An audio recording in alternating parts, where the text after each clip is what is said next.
Well, good afternoon. Happy Sabbath, everybody. I'm glad you have joined us for the Justice Today show, which is sponsored by the Conscience and Justice Council. I'm Pastor Jerome Hurst, and I serve as the Vice Chairperson for the CJC Council. I also welcome you on behalf of our Chairperson, Edward Woods III. Today we'll be discussing a very important subject that I believe the church must be actively engaged in these days. So I've invited some very special people who you will meet later on to inform, to influence, to instruct, and to inspire you and your church to be actively engaged in this, watch this word I'm about to use, ministry. Our first guest will be the Reverend Leslie Wilson. She is the director of the African American Religious Affairs at People for the American Way, which represents over 2,500 women and men from various Christian traditions across the country. She's also founder of the Vessels Vote Program Initiative. Reverend Wilson, we thank you for joining us today. So glad to have you. Thank you. I'm glad to be here. I'm going to ask if you would just tell us a little bit about your background, and then just tell us why this election is so important to us. Well, thank you. I have been doing voter engagement work with African American churches, pastors and churches for over 30 years. I am the national director at People for the American Way's African American Religious Affairs, and I have been there for 11 years now. And it is a blessing to be able to serve God in the way in which I do. It's a different kind of ministry. It's not all of us are called, as you, Pastor Hurst, to stand behind that pulpit desk to do ministry, but we always find a way in which we bring the word of Jesus into the work that we have to do. So the election right now, why is it important? It's important because of what we have been going through over the years. Every election, let me preface that by saying every election matters. Every vote counts, every election matters. So whether it's for the dog catcher, whether it's for the mayor, whatever the election is, we should always be ready to vote, not just registered to vote, but ready to vote. But because of the history of the barriers, the vehicles in which we have used the electoral process in order to make gains, yes, we have some setbacks, but we have more gains than setbacks. When we look at the total view of everything legislatively, judicially, and also in terms of executive branches, we have made lots of strides, and we have been the vote that has made a difference ever since we have been able to get the right to vote since the passage of the 15th Amendment. So why is this election important? We are nonpartisan in the work that we do. We don't favor any particular candidate or political party. I can't tell you who to vote for, but I can tell you to vote. And what I want you to do is to vote as if vote with your heart.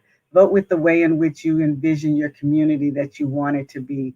Vote for somebody who can't vote, somebody who may vote for George Floyd, who is not going to be able to vote. The elections is important because this is about us making a statement about racial justice. It is important that we make a statement about economic justice. It's a statement that we make. It's important that we make a statement about where we are in this whole COVID pandemic. And so there are a whole lot of other reasons why it's important that this election is happening and that we're going to be a part of this election. But for right now, let me just say that it's important that you recognize that when you vote, you don't just vote for yourself. You vote for your family, you vote for your community, your neighborhood, your county, you vote for your region. You are voting for this country. You are voting to make a difference. And there are some places in our history where people did not have those opportunities. And we need to make sure that whatever they did in the past to bring us to the point that we are now, starting from I think it was 1870 when the 15th Amendment was passed that allowed us to have the right to vote. From 1870, from that time until 2000, until 2020, we need to be remembering who went through what and why they went through it so that we can continue. If we don't get the freedom to exercise fully this time in my lifetime, we will hopefully for my great nieces and great nephews. But the vote is important. The election is important. Every election is important, and every vote must be counted. All right. Well, thank you. You said you shared a whole lot there with us. Um, how how should the church, or where is the church in this? How should the church play a part in this? I mean, you're working with church leaders. You said you've been working with years with churches. So, what place does the church have in all of this? Well, the place that it doesn't have is it does not have the privilege of standing on the sidelines and not doing anything. It does not have the privilege of not being engaged and involved in what's happening. It does not have the privilege of not telling of every pastor telling their member that he and she is a member of the elect of God, the elect of God, the elect which is chosen. The elect is what we do. We elect people to represent us, to represent our values, our Christian values. And so by elections should not, those words should not be unfamiliar to members of congregations. And the process of electing should not be unfamiliar. We are a democracy, not a democratic society. We are a democracy. We are a democratic society, not in terms of a democratic party, but democratic in terms of the way in which we vote democracy. We vote our representatives into offices. Those persons in change, once they get into office, some of them end up appointing people. Some of them end up nominating people. There are so many things that this election is important because we've got to look at the courts and why the courts are important to us going into into year 2021. This is the church has an obligation to be a good steward to all of the blessings that God has given to us and to share with those persons that he or she is speaking with at least once a week, sometimes between 2 to 5 hours. But when whoever they are speaking to, they need to hear that voice from the pulpit to say that they understand that the right to vote is a blessing that has been given to God, and every blessing that comes from God calls upon us to be good stewards. And so the obligation, there's an obligation of the church to be one of the key institutions. The church is still one of the few institutions that we call it's my church, it's my pastor. So I want to have my church, my pastor, and all of the churches and pastors around the country to be saying to anyone who can vote, anyone who is 18 years and over who can vote, anyone who knows that they have overcome any obstacles, that anyone who doesn't know where to vote, I want them to be preparing our people to vote. And in the church, and when they're doing their Zoom, their podcast, or whatever they're doing now, want them to be saying, not are you ready to vote, but not are you registered to vote, but are you ready to vote? If you're ready to vote, then you are registered to vote. That is there is no disconnect between the social gospel of Jesus Christ and social justice work that we do. We do social justice through civic engagement. There's an obvious connection that is there as the elect of God who should be involved in elections. The elect of God should be involved in the elections of the people who represent them, because God elected us to represent him. Therefore, we should be involved in who is representing us. I like that. I like that. Okay. I'm going to ask if we have two pastors who are with us as well. And Sister Leslie's going to stay on with us. And I'm going to ask if Pastor Hoy, you can bring Pastor Hoy on, Dariel Hoy and Pastor Claval Hunter.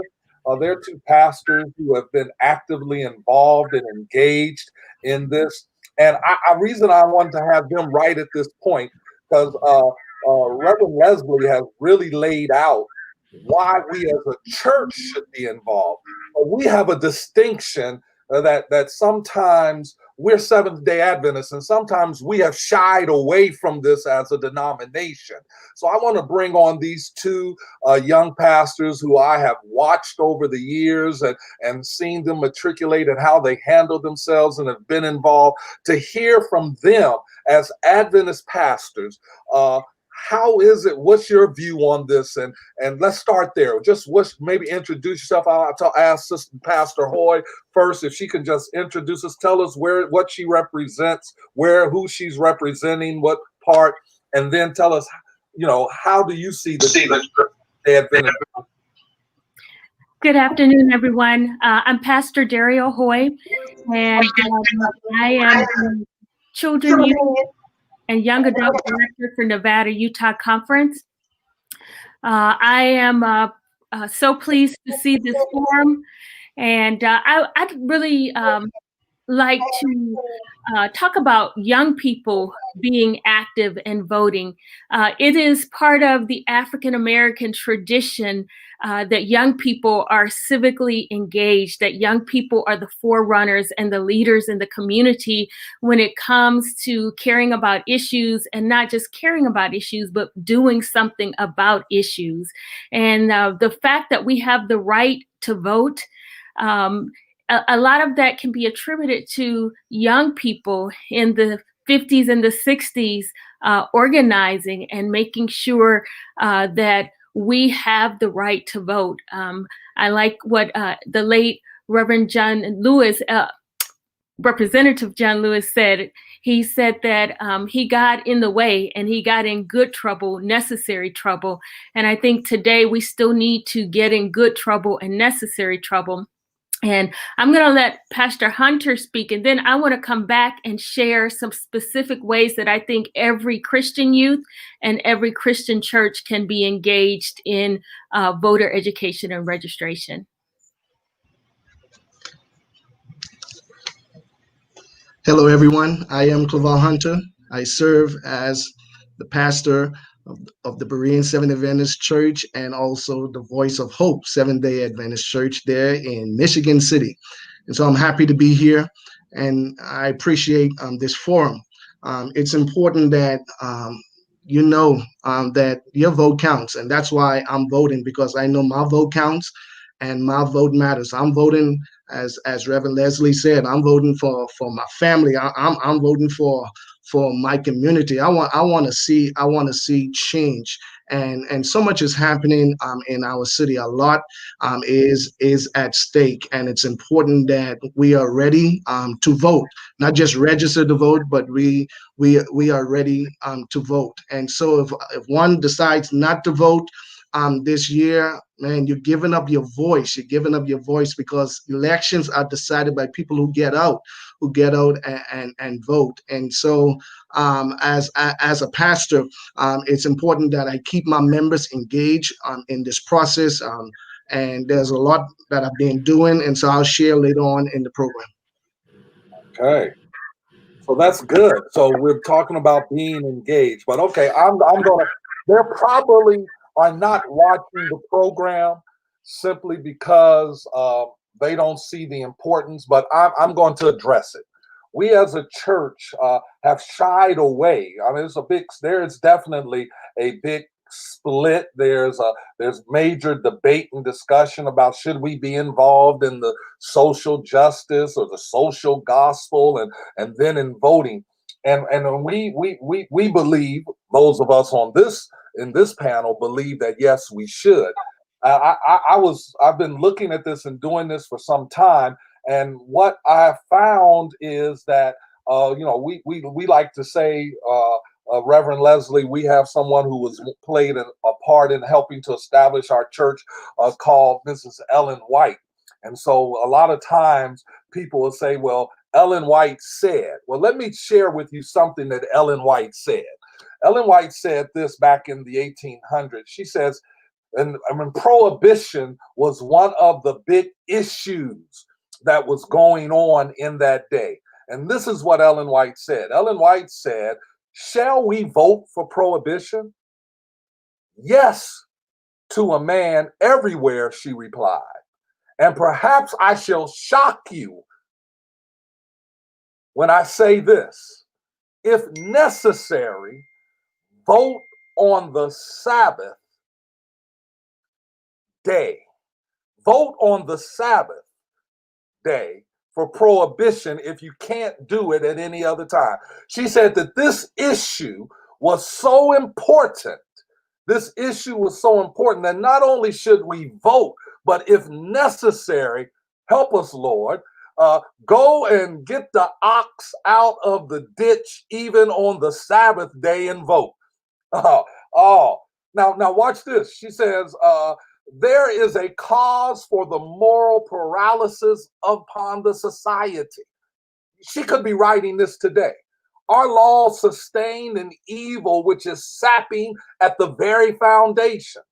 The evil she was speaking of was the legalization of alcohol beverages. And she said that it was causing a moral paralysis of the society of that day. And so while we're not dealing with prohibition, I believe we are living in a time where where there is a moral paralysis that is taking over our society. So I believe that this quote that was from 1800 is just as valid today in 2020. And so it's important. It's important now that, you know, we say we're for voting, but some pastors, some churches may want to know, how can we get involved in this? How is it that, what can we do? How do we walk that thin line of, you know, maybe not wanting to go so far, and, you know, we're just getting, so that's what we're going to spend some time talking about in the next few minutes. But I want to bring on Brother Stevie Vallier, as we call him. This young man, I watched him grow up. His father is one of the pastors with me here in Allegheny West. And so I'm going to ask Stevie if he will just share with us what it is that he's doing now. How did he get to where he is now, and what it is he's doing? And then we're going to bring it all together, because I believe what he's talking about and what Stevie's involved in will help take some of our ministries at our churches to a whole nother level. So, Brother Steve. Hey, everyone. Thanks for having me. Yeah, you know, I've been working in politics now for about 8 to 10 years, somewhere between there, on issue campaigns, political campaigns. I had the honor of working in the United States Senate as well as in the Texas legislature.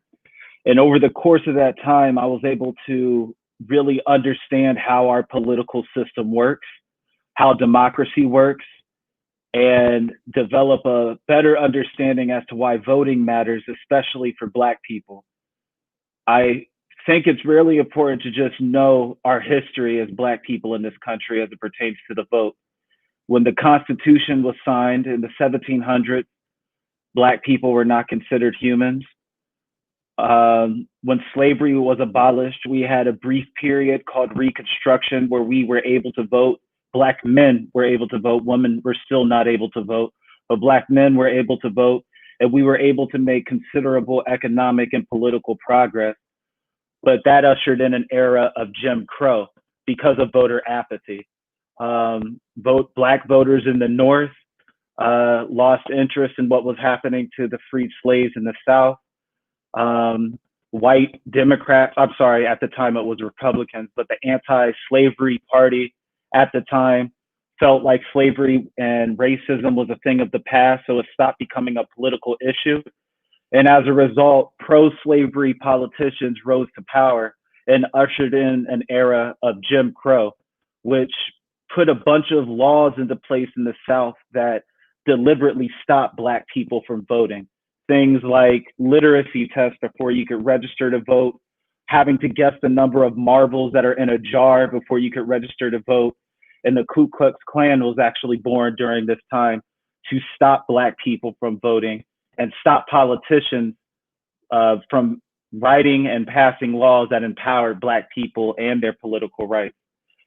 After Jim Crow, the Civil Rights era came in, and all of us know about the Civil Rights era, where a number of Black leaders in our community took it upon themselves to fight against Jim Crow laws and ultimately win the passage of the Voting Rights Act, which was signed into law in 1965. And what that did was dismantle all of those barriers that were set in place for us.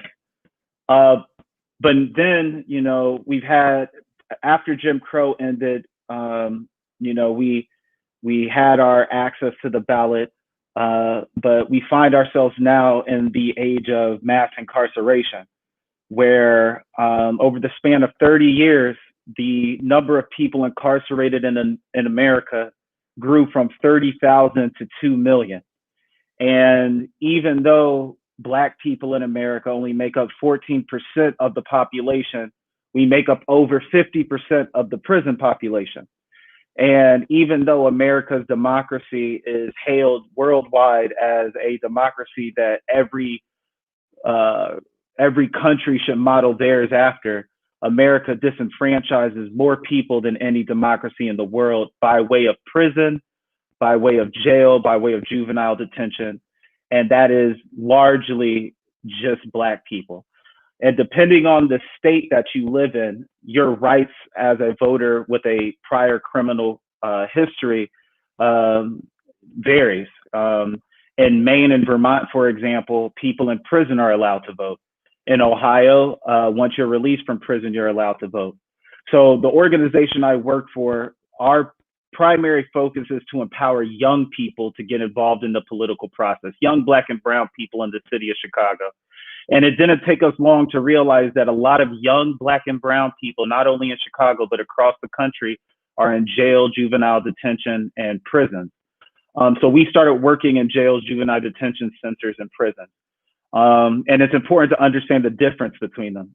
Jail is where you go when you're on pretrial detention and you haven't been convicted. Prison is where you go when you are actually serving your time and you've been convicted. When you are in jail, you still have the right to vote everywhere.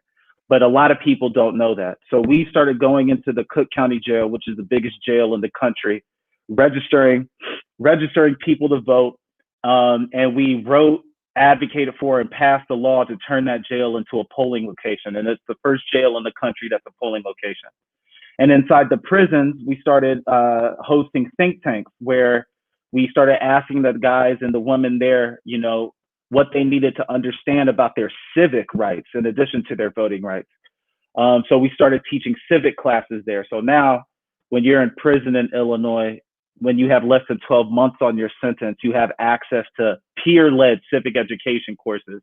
So when you're released and your right to vote is restored, you're given a Know Your Rights guide and a voter registration form. And I think that is so important to us because, you know, there are few populations there in the country's history that have been explicitly excluded from participating in the democratic process by way of the vote. And that is Black people, brown people, poor people, and women.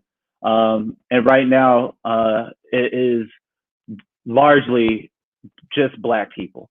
So we're working to try to make sure that those rights are restored for people, that people have access to the ballot, and that people have the civic knowledge they need to participate in the democratic process here in America, even while they're in prison or in jail, and once they're released. All right. Thank you, young man.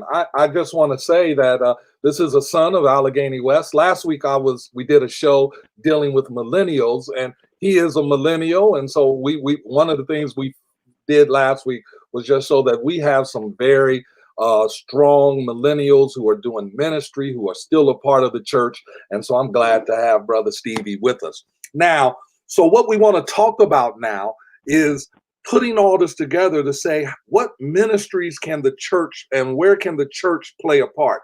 I want to first ask Reverend Leslie to just talk to us about vessels, because that is an initiative that was developed by you that churches are using all across the country. And then we'll come back. We'll talk to, and then ask Pastor Hoy to share with us, Pastor Hunter, and then I want to know how churches, Stevie, can play a part in what it is that you and the ministry that you're a part of with Chicago Votes in this bigger picture. So Reverend Leslie, why don't you tell us about vessels? Thank you, and thank you, Stevie, for your information and just for your. I can feel your energy, your passion coming through about the work that you are doing, and I want you to know that one of the things that the reason why vessels, I am a vessel and I vote. Vessels is rooted in 2 Corinthians 4:7, which said we have this earthen treasure, this earthen vessel. We have this treasure and earthen vessels. You all know this. I don't know why I'm stumbling on it right now, but it's 2 Corinthians 4:7. But what I want to say is one of the reasons why the creation of vessels took place was not just to connect voter engagement, voter empowerment with the Word of God, but also because it was to make sure that our people understood that Jim Crow is still around, that Jim Crow never did go anywhere. Jim Crow went and got a makeover. He's now identified as a metrosexual. He is somebody who has a PhD, so they call him Dr. Crow, and he's a card-carrying member of a very conservative organization called the American Legislative Exchange Council.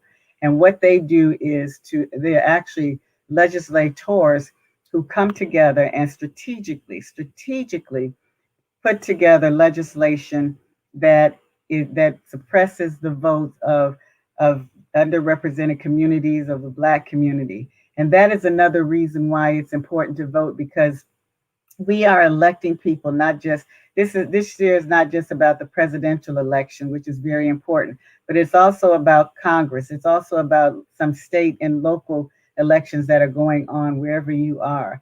And so what Stevie was talking about, the importance of connecting our history, the history of how we got to vote, to the devices that were used to suppress our right to vote once we did receive it, recognizing that in 1965, we had more voting rights then than we have right now. All of this is taught in vessels. I am a vessel and I vote. It's all taught on how to be very smart and be strategic. Why? Because the enemy is strategic, the one who is trying to keep us from the polls with the poll tax they used to have back in the day, but with the literacy tax that Stevie was talking about. But today it is about its voter identification. That there's nothing in the Constitution that says that you have to show and have a legal form of identification in order to have the right to vote. There's nothing in there that says that you have to have as they did in Florida when the I think it's like 1.7 million, over a million men and women received their right to vote again in Florida in 2016 after the passage of an amendment. And because that amendment passed and restored the right to vote to over 1 million men and women, the state legislature put forth legislation. Hear what I'm saying? The legislation that was basically intended to say that in order for a person who had been incarcerated to vote, that he or she first had to pay restitution, whatever they owed to the court fees, etc., that had been coming up over and over and over again, that had been gradually increasing in terms of the amount the fees were. All of that had to be paid before they could even register to vote. Thank goodness for the Supreme Court, the state Supreme Court, that came back and said again, here we have another elected body that came back and said that is unconstitutional, that basically does constitute a poll tax, a 21st century poll tax.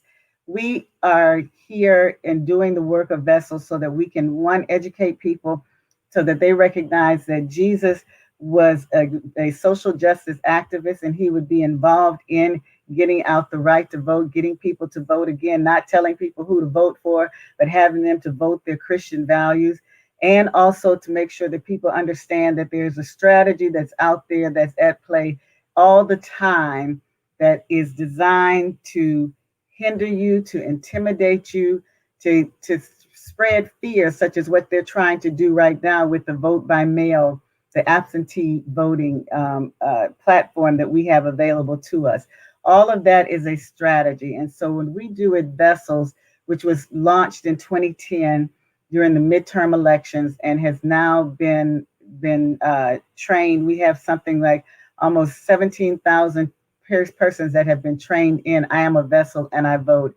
so that they don't have to substitute what they're doing on their own or what they're doing with other agencies, but to make sure that they are, one, keeping God in it and God first, but two, to make sure that they know that there's a strategy that we are, that the enemy is about voter suppression, but we are about voter empowerment. We are here to encourage. We are about Genesis 50:20, what man intended for harm, God intends for good.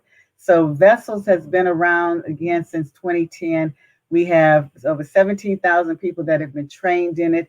We have something like 10,000 churches that have implemented some form of Vessels in their civic engagement work through their Christian education. It has been gone through their social action committees, through their women's ministry, their youth ministries. There's not one ministry in church, one program in church that civic engagement cannot become a part of. It's a wonderful part of evangelism when you ask somebody, one, if they know Jesus Christ is their Lord and Savior, and then follow that up with, are you ready to vote? So Vessels is a model that again keeps the word of God in front of us at all times, so that we again recognize that the right to vote is a gift from God, and that we are called to be good stewards of every gift that we are given.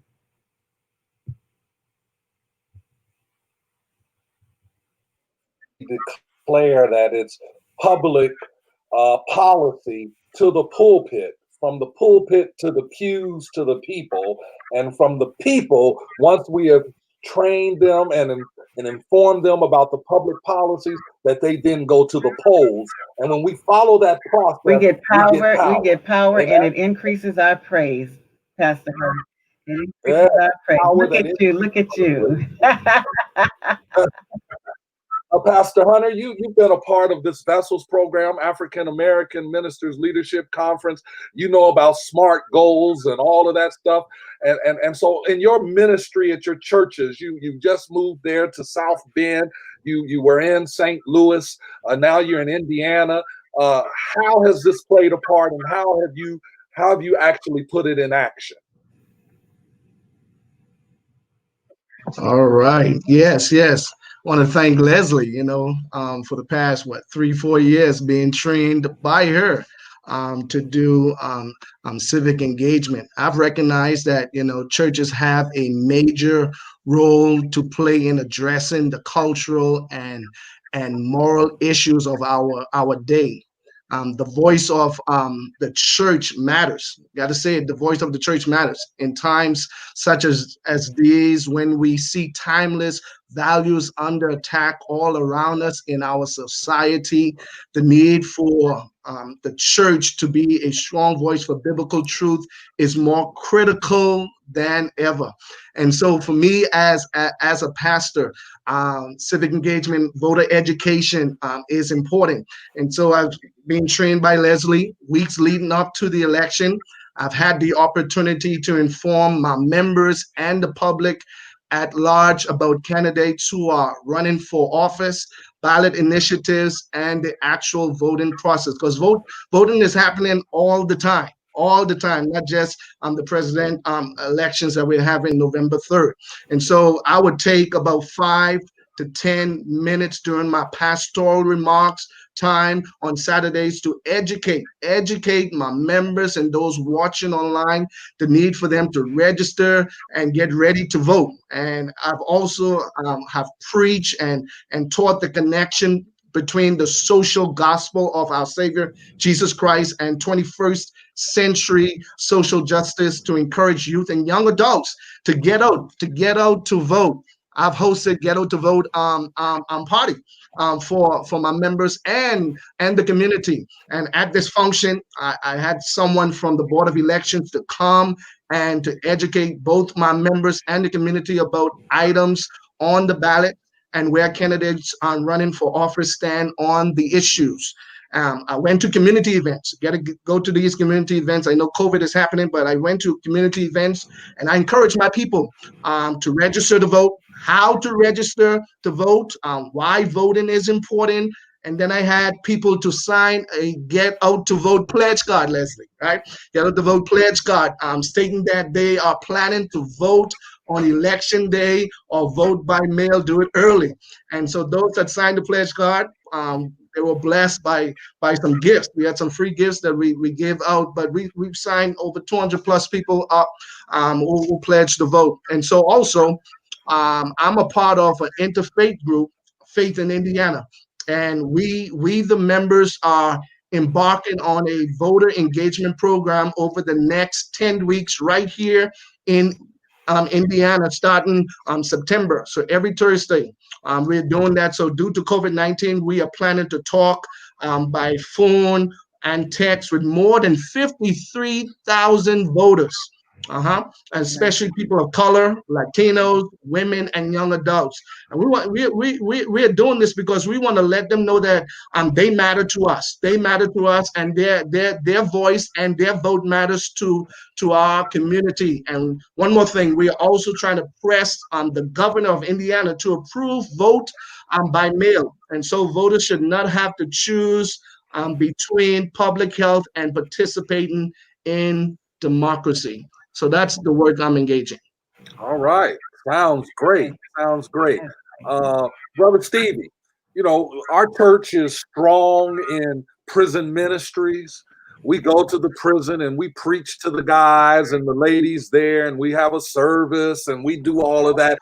But what I wanted you to just, how can we enhance that based on what you're sharing with us? What can we do to help make sure that the rights of those that we are visiting week after week, month after month, how can we engage and be a voice for them, that their right to vote can be a part? How can we make this a part of our prison ministry? Just not doing vote time, but as that it becomes a part of the DNA of our prison ministries. Right. I think that's when you kind of transition from the conversation being solely about voting and more about civic engagement. We like to take the approach, we have an acronym, READ, Register, Educate, Activate, Develop. So when we go out into the communities that we work in, the first step we take is to register them to vote. Then we activate them by teaching them the basics of civics. How does government work? Who gets to make the decisions around prison conditions? Who gets to make the decisions around prison funding or funding to your community? And making sure people understand what each elected office does and how it impacts their lives.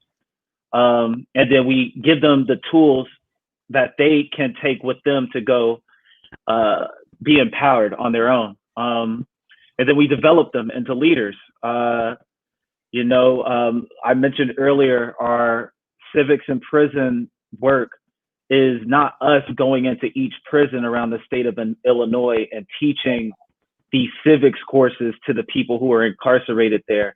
We're empowering people in the prison to teach those prison courses or those civic courses to their peers. I think part of that conversation around civic engagement is understanding that voting is a tool in the toolbox. And beyond voting, it's very easy for any of us to write a law. It's very easy for any of us to advocate for that law. It's very easy for any of us to get that law passed. So little stuff, turning your jail into a polling location, going into that jail and demanding to be able to register the people who are incarcerated at that jail to vote. Everybody inside jail and pretrial detention is an eligible voter unless they are not a citizen. And they are being kept from the polls because of misinformation. So as a church, churches are a powerful institution. And just showing up to that jail and demanding access so you can register those people to vote is powerful. And then after the elections, working with the members of the church to go up to the state legislatures and writing the legislation in order to turn those jails into a polling location. The other thing you could do is teach those guys in the prison their civic rights, those civic courses, or empower them to teach those civic courses themselves. and again, advocate for them to have the right to vote. So yeah, there's a whole lot of things that one can do. It's just a matter of understanding that voting, you vote to elect somebody, but once they're elected, you have to advocate for what you want for them, and you have to hold them accountable. You have to make sure that they feel that pressure where they understand that if I don't do what this church wants, if I don't do what the people in that jail in my district want, I'm very likely to not get this position again. Because the way democracy is structured, like, we the people are the ones with the power. But unfortunately, a lot of us lack the education and lack the empowerment that we need to actually take that power in our hands. And I think the church is a great ground to establish that for people. All right. So what I heard you say is we have to move beyond just going, preaching a sermon and singing some songs when we go in there to the prison. We got to do more than that. We've done that enough. We have to empower them to have a strong voice in being even advocates for themselves. But we need to take the opportunity to be able to teach them how to even do that. And so it's not enough just to go in there week after week, giving them a text and preaching and making them say, "Let me hear you say an amen," and sing a song. But we've got to go beyond that now. Let me add, Pastor Hurst, that's the mission of Christ. Jesus says, "I've come to set the captives free." That's prison ministry, And so, yes, that's our work, not just about preaching the gospel, but really helping individuals to be free and to be able to exercise their voice, All right. So let me ask this, Steve, before I move on to Pastor Hoy. She's going to come and she has a PowerPoint that she's getting together for us. Is there training that you have or some way to prepare churches to go into prison and do that? Is there some type of tool, or how can we get that training? Yeah, we have trainings. We have a how-to guide that I could send around. I'm happy to conduct a training for the church anytime that you would like me to. A lot of it has to do with just showing up, and because every community is different. You know what I mean? In Chicago, the whole city is ran by Democrats. So it is in a Democrat's best interest to not be on the wrong side of criminal justice reform. And that gives us the tools that we need politically to say, if you really care about these people, you're going to make sure they have a polling location in the jail, right? That may be different in Ohio or in Indiana. That, like, the political dynamics are a little different. So, but I'm happy to offer up that training. But I do think it's important to understand that the political dynamics on the ground are nuanced. But again, there's more of us than there is any of them. And we, the people, do have the power. We just have to flex it. And so that goes back to something that Elder Pastor Hunter said earlier. We have to get out and mingle, we have to get out and mingle with the people, win confidence, build relationships, so that when we go to do this ministry, we have some friends. One of our guys in the Paul Ministries, Dr. Orland Johnson, says we have to make friends before we need friends. And so we have to, so it's not, okay, we're going to do this and now just barge in and try to say, hey, you got to give us the right to level, but build some relationships and talk to people and build relationships so that when you go to speak to them, you can speak to the moral compass that's within them, and you have some relationships that they trust you to even do it. Because even on the inside, you just can't show up now and go into the prisons and start talking about, I want to teach you this. You got to build those relationships as well so that they can trust you once you even come in there.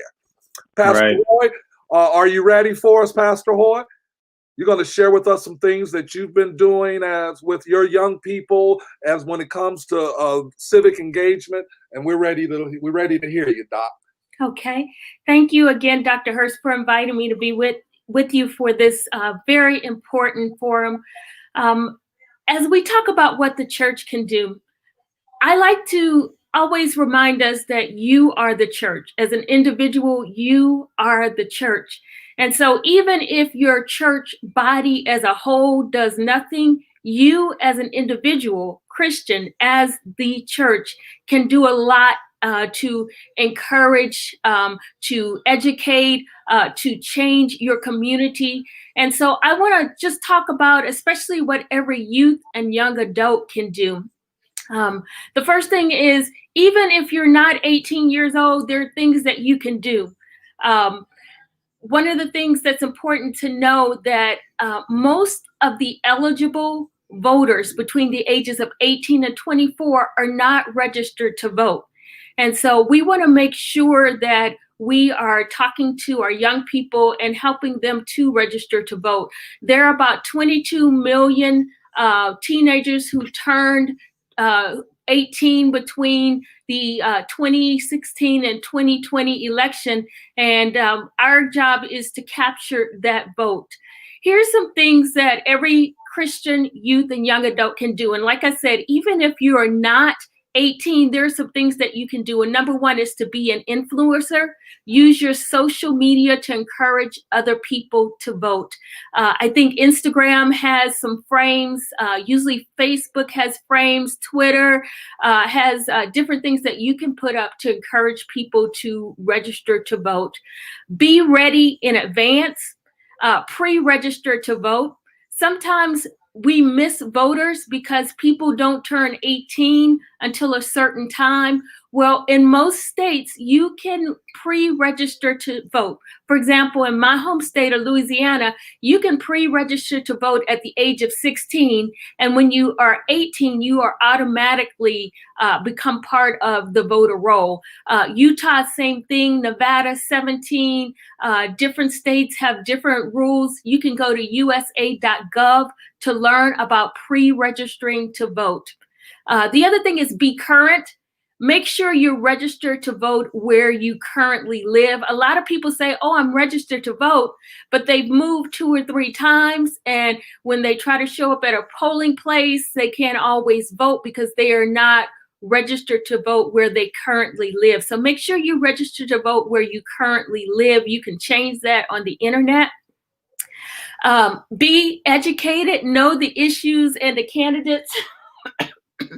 Know the issues and the candidates so that you are informed and educated when you vote.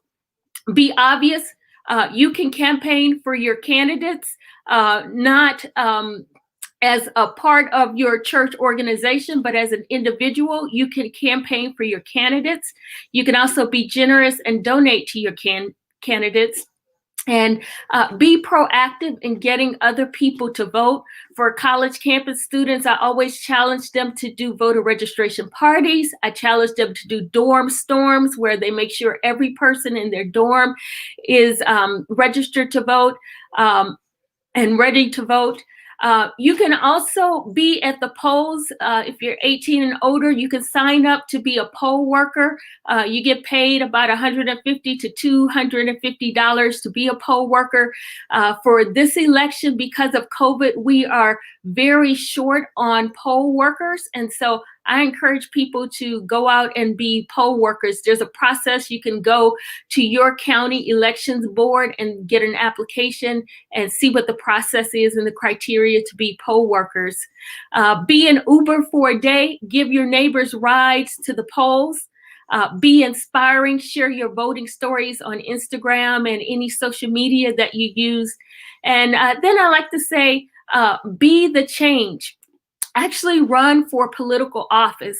One of the greatest compliments that I got as a minister was when one of my young people who was a teenager when I ministered in Baltimore contacted me for a political donation, and she was running for council, and Ursula got it. And then I have another young person who's in Baltimore, Joe Kane, who's running for political office. And we need people who have godly values to hold political office.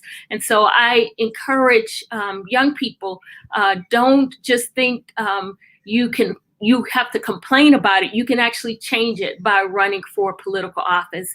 Here's some things that local churches can do. Number one, be the church, expand the role of public affairs and religious liberty, Paul, to educate your members about issues of justice. My friend, Elder Edward Woods III, Woody, does a great job with helping us understand how it's not just religious liberty, but it's also public affairs and how we can be civically engaged. Be good neighbors to your community, conduct nonpartisan voter education for your community. Be vigilant, know the issues that impact the community where your church is, and know how those officials are responding, and hold forums at your church.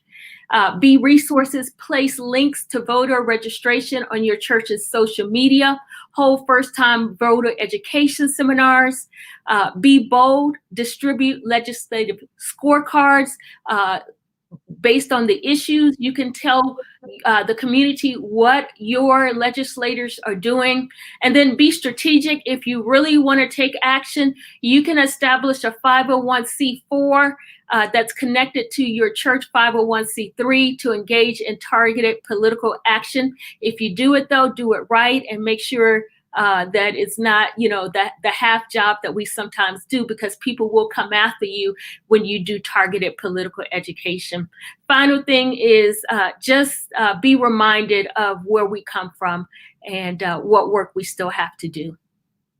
All right. Amen. We want to thank you. And we are part of the CJC Council, and we want to let you know that, and we want to get your permission to be able to post that PowerPoint on our website so that people can be able to access it. A great job. We appreciate that. Now, let's talk about this. We're in a very volatile, if you will, political atmosphere right now. We all know what's going on, and how is this connecting? Let's deal with the vote by mail, and in the midst of this COVID and everything that's going on. We've heard about mailboxes being removed, and we've heard about all that's going on with that. And so, how is this? How do we respond to that in the midst of this election, one of the most probably important elections we're going to have in our lifetime? Let's just talk about that. How do we respond to that, and how do we help? Because we're saying over 1 million. See, we spent a lot of times talking about registering people to vote, but the fact of the matter is over 1 million people who were registered to vote did not vote. Mm-hmm. So in the midst of what's going on now, what can we do to try to lessen those numbers? Unmute yourself, Dr. Leslie. Well, we're in the as ministers, as people who are called, as those who are Christians, we're in the business of encouragement. And so the one thing that we have to be doing at all times is, as you are saying, is encouraging people to be a part of the process.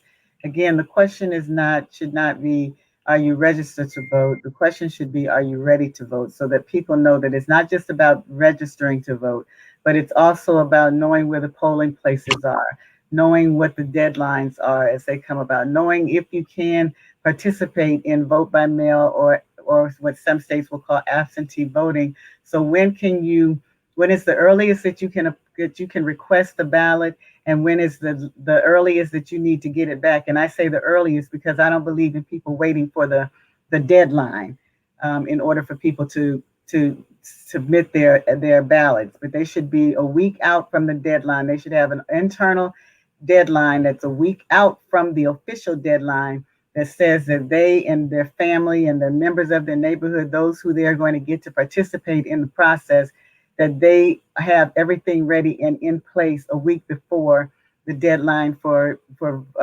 vote by mail. If they're early voting, you need to know when early voting starts and when it finishes. And then definitely, if you're going to vote on election day, what time what time we start and what time it finishes, so that you are in place and that you are ready.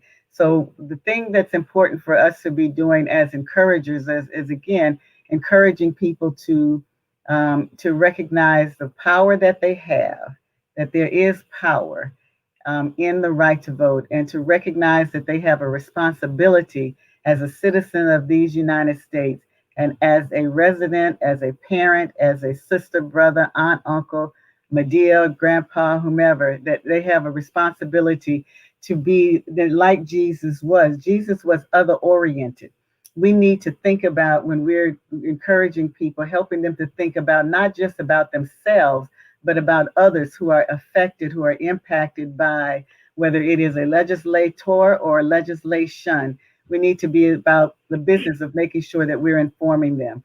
And I will ask that that in people getting folks ready to churches ready, that they remember to stay in their 501c3 lanes, that as Pastor Hoy mentioned, because while yes, you can have a 501c3, which I would suggest that you do it have completely separate from your church.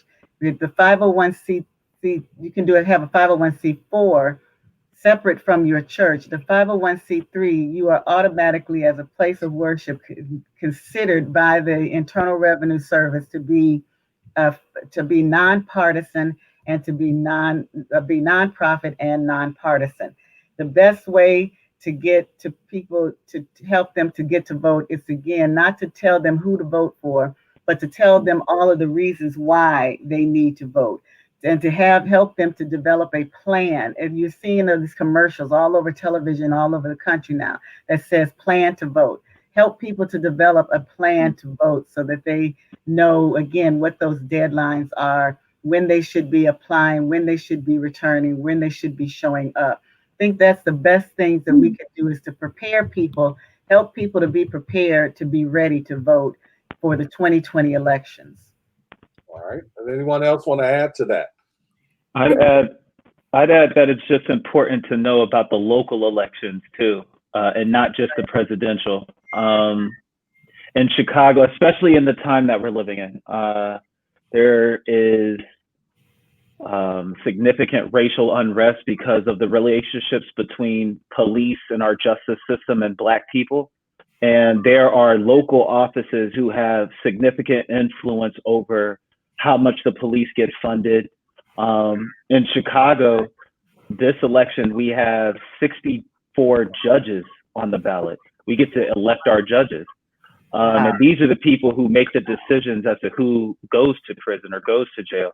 We also get to elect our state's attorney, and everybody gets to elect the state's attorney, but our state's attorney or district attorney, depending on where you live, is on the ballot this year. And that office gets to decide who gets prosecuted. So when police do operate in a way that is outside of the bounds of what is humane, we have to have somebody, as Sister Hoy said, who is operating with godly values in that office, so they can hold these police officers accountable, and they get to decide if they're going to prosecute these police officers for inflicting harm on our communities or not.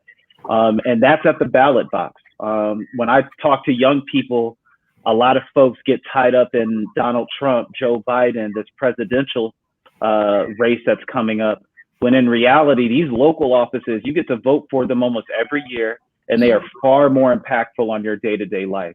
So I think it's important to localize our politics so people can draw a correlation between their vote and how that impacts their day-to-day lives.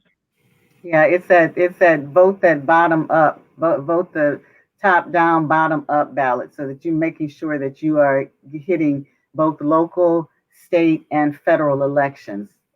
Yeah, all politics is local. All politics starts with you. And I want to say, don't underestimate the value of social media in getting people ready to vote. My friends have uncoordinated, unathletic me doing push-ups and different things because of social media. And I believe that there's power in getting people to do things by talking about it in social media, by sharing pictures and sharing stories. And so I want to especially encourage the young people out there to have your campaigns. There's a tool that you can use, the Good Trouble tool that's out there. It's based on the life of Representative and Senator John Lewis. You can go and use that tool to make a plan to vote, to help other people make a plan to vote. And just again, I just want to say it all starts with us. And so if you want your church, if you want your conference to do more, then it's got to start with you, and you do your part and encourage other people and just build a movement. Pastor Hunter, any comments on? Yeah, so it's also important, let me add, that you check your voter registration status as soon as possible, and make sure you make those updates, even if you have voted a few months ago, because things change, and we don't want no one to say, hey, you're late, we don't have you in the system, or whatever. So we need to make sure that everything is up to date. And if you're going to vote by mail, if you're going to vote by mail, it's important that you request that absentee ballot right away, fill it out, and make sure that you send it express mail. All right, express mail. Pay that $26 and what 35 cents. To make sure that stuff is overnight, because you want it to be counted for. You want to make sure that your vote counts. All right. One thing that we can do, I know one of the things that we're planning to do here in Cleveland, where I'm working, even though I now pastor in Pennsylvania, and I'll do it there as well with my church, is that we're going to provide the stamps for those who are. That's a part we do. Simply provide the stamp for them to fill back in their ballot. And then the other thing that too is, even if you don't trust the mail, the other thing that we're encouraging, we have a thing called Souls to the Polls, where we would, on Sunday when church was over, we load up the vans and take them there. But we can still have Souls to the Polls where we load them up and take the members down to the Board of Elections so that they can put there, because there's usually a drop box at the Board of Elections. And here in Cleveland, there's only one place where you can drop your ballots, and that's at the Board of Elections. So big old Cuyahoga County, it's all one place. But we're saying we're going to have ballots to the polls day, where we can get members in our vans, our church vans, and take them down there so we can drop the ballots right there in the box there at the Board of Elections. Now, last question. This has been good. People are saying how much they've enjoyed this.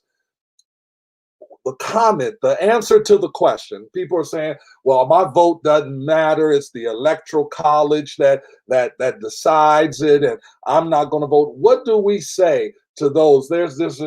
Some are asking questions about the National Popular Vote Interstate Compact, and that deals with the electoral college. So someone says, well, hey, Hillary had the most votes, the popular vote, but the Trump still won. So what difference does it make? My vote doesn't count anyway. We have the slogan, every vote matters, your voice matters. But how do we respond to them? And let's go with that. That's what you hear a lot from Pookie and them when you're in the barber shop and out on the streets. That's what they're saying. I mean, a lot of times those inside of our congregations were preaching to the choir in a lot of instances. So we've got to even get outside of the church and go to the barber shops and go to those places, to the barbecue joint. Today we were out at my church. We were out on the corner on the stoop where everybody. I mean, we're sharing. We've got voter registration, and we had the census out there on the stoop, on the corner, down in the hood. Those are the ones that we really have to win. So how do we respond to them? Anyone want to tackle that? Take yourself off mute. I can just say, we get a lot of this here, especially when you're working inside the jail. I always try to just be as empathetic as possible to start off with. That argument is not an illogical argument. It's based in some relatively smart theory. You could point at Hillary Clinton and Donald Trump's election. You can point to the social status of Black people in America to make a strong argument for why voting doesn't count or doesn't matter. But I just take it back to what I said earlier. Voting is one tool in the toolbox. And I always try to help people understand that voting is like the turning of the doorknob, but what you do post that vote really is what provides the most impact. And, when we don't vote as a community, it gives people in power the excuse that they need to not do stuff for our community. When you don't vote, politically speaking, you are non-existent.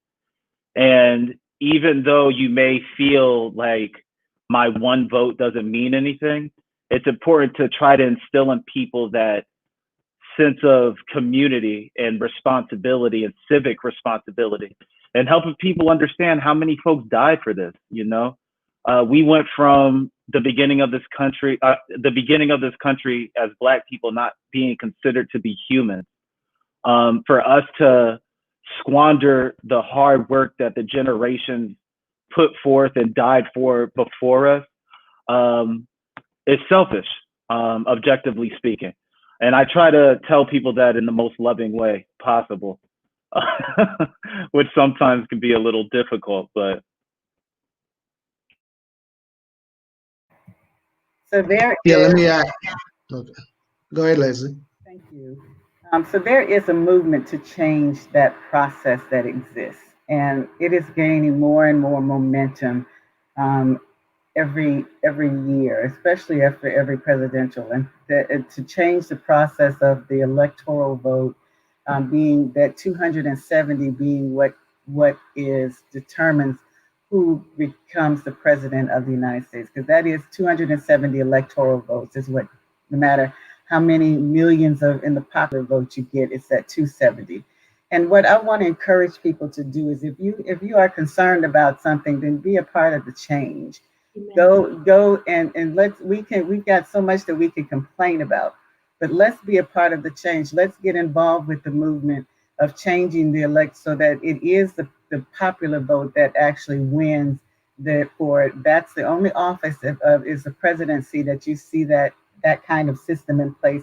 And there was a time when the Electoral College was of value. It was put in place so that small states would have representative numbers so that they could be represented, and not have a state like California where you would have the number, they've got the population compared to a state such as like a North Dakota or a South Dakota. There was a rationale for it being in place, but as time has moved on, it's time to move on from the Electoral College. And the thing is, the second thing I want to add is be a part of the movement to change it, but also go for being an elector. If you want to, you can run in your state for your political party to be one of the electors that's actually a part of the Electoral College that's actually voting. So I always tell people, if you're a member of a political party and you do not know the name of the state president, you don't know when they meet, you don't get their email information, then shame on you. That's like being a part of your local church and don't have any idea of who the choir director is or who's in charge of Christian education. You've got to be a part of the systems that are in place right now until the systems change. It's unfortunate, yes, but this is the way that it is. So run for office, run for one of those slots to be an electorate, run to be a delegate at the conventions. Just don't, there's so much to this voting, as Stevie has said earlier, that voting is just, there's so much to civic engagement. Voting is just a part of the toolbox, as he said, which is an excellent quote. And that's for us to remember all the time. But I don't get caught up in the debates about whether or not, we should be voting. Our vote doesn't matter because of the Electoral College. Our vote does matter because ideally the state electors are supposed to vote according to the popular vote. And if they do what they're supposed to do, that's what's supposed to happen.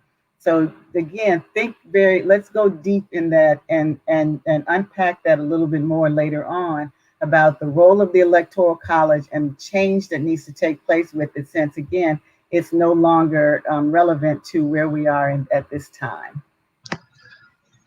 Yes. Also, let me add, as you said, and Stevie, we got to advocate for change. You got to agitate. You got to continue to protest. You got to know that, hey, man, your vote matters, and it is important. The community that you live in depends on you. I want to appeal to that person that is feeling that way right now. Your community depends on you. Our communities are made up of friends, loved ones, neighbors, church members, and children, and so they are dependent on you. This is another way to protest. Use your voice. And I love what Abraham Lincoln said. He said, "Elections belong to the people." It's their decision. If they decide to turn their back on the people and burn their behinds, then they will have to sit on their bliss list. And I say, yeah. So if you're not going to vote, hey, you got to shut up. You got to shut up and don't complain about anything. So get out and vote. I think I already said, and I wholeheartedly agree with everything Pastor Stevie, Reverend Leslie, Pastor Hunter, Pastor Hurst has said. I believe, again, politics is local and it starts with us. It starts in our families. Families should be educating our young people from, as soon as they're able to talk, as soon as they're able to make choices. We should be helping them thinking about voting. We should be reminding them of our history. Eyes on the Prize has a great series that really just teaches what the struggle was about and where we came from. And I know a lot of people don't think we've come far, but we've come further than what we were, and there's still a long way to go.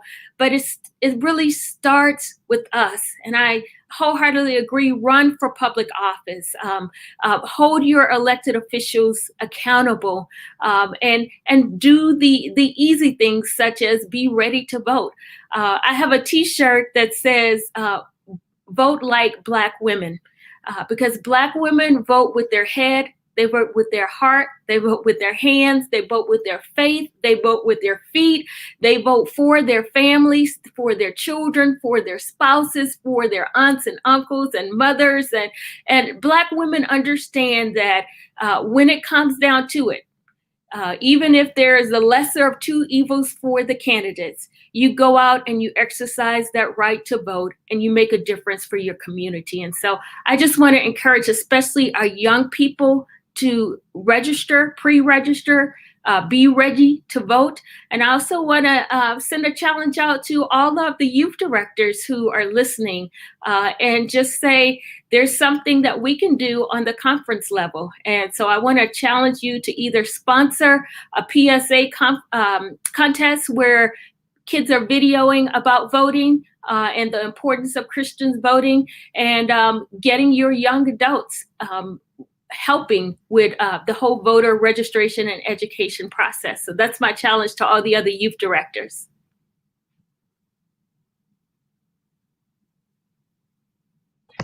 Justice. You muted, Dr. All right, you got it. I want to thank you so much for coming on to the Justice for Today show.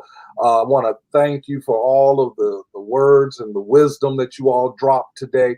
And I'm sure that those who took the time to be a part of this were educated, were informed, and hopefully inspired, and be able to go back to their churches, back to their communities. And even, I want you to take this, you are the church, and no one has to give you permission to be engaged in your community and in this process. And whatever God is calling you to do, then you need to move on it and make it happen.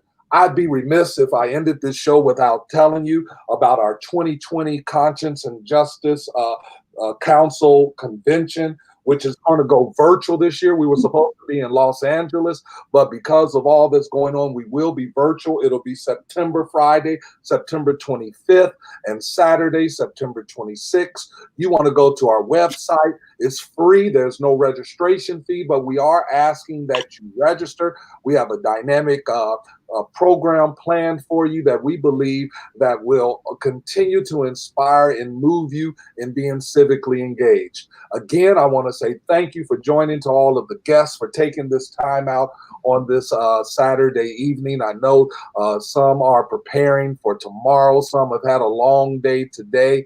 And so I am honored that you took the time to be here with us. We're going to then say to our audience, get engaged. It's Be ready to vote.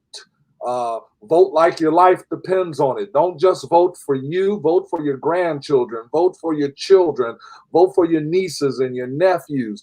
Vote, vote, vote. Your voice matters. Your vote matters. And so take the opportunity to vote this year. God bless you all.